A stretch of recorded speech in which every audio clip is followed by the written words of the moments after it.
اسمم مولو تو خیلی خوب باشه. امروز اومدیم با یک کال آف دیوتی متفاوت اومدیم ببینیم میتونیم این دست رو وین کنیم یا نه. فعلا که داره در حال یار کشیه.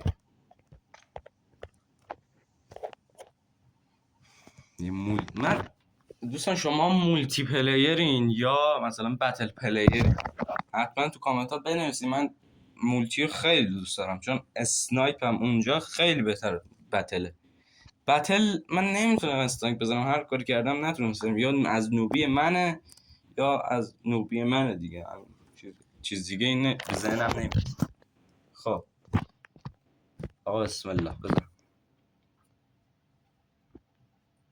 چه نامردی.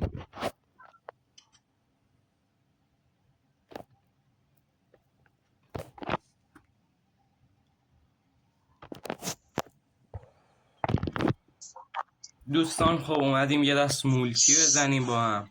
اولین کالاف من توی همین کانالمه. از این بعد میخوایم فعالیتمون فقط کالاف شروع کنیم.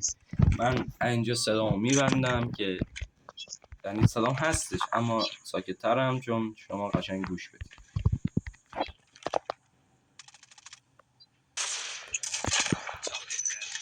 دوتا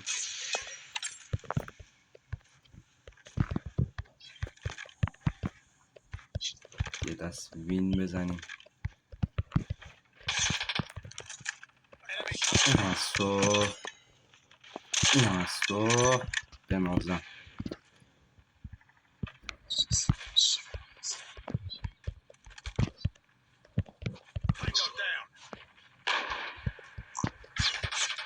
این هستو ای دهنت سرویس. یه نفر دهنت سرویس. من چقدر پورم. مرسی.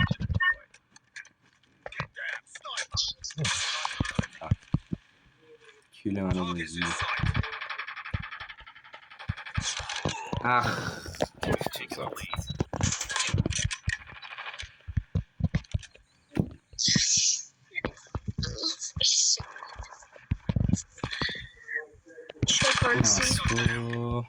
خب 17 به 5 این چیه این هستو.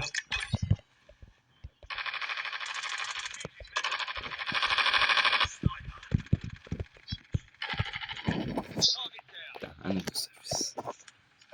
این هستو.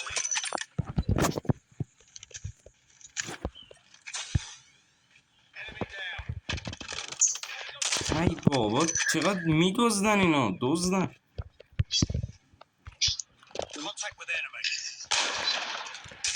هستو. تیر دارم دو تا هستو.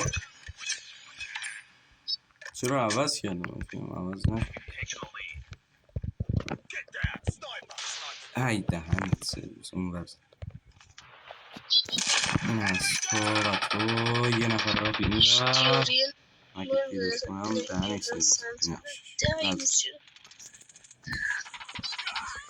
چقدر دزدین شما.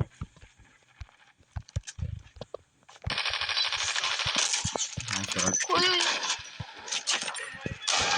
تایستم. نستو جانم. اینم از تو. تمام. اگه خوشتون اومد لایک کنید. اگرم خواستید بازم بذارم دیگه کامنت بذارید. منو MVP نکرد ولی نمیدونم چرا اینا MVP کرد. لول 54 هم بود. من لولم قطعا باید بیشتر نشد. اگه خوشتون اومد دیگه ساب کنید چنل رو. لطفا به سریعتر ساب کنید تا به 20 تا برسیم. ویدیو هم لایک کنید. دمتون گرم تا ویدیو کالاف بعدی. گود بای.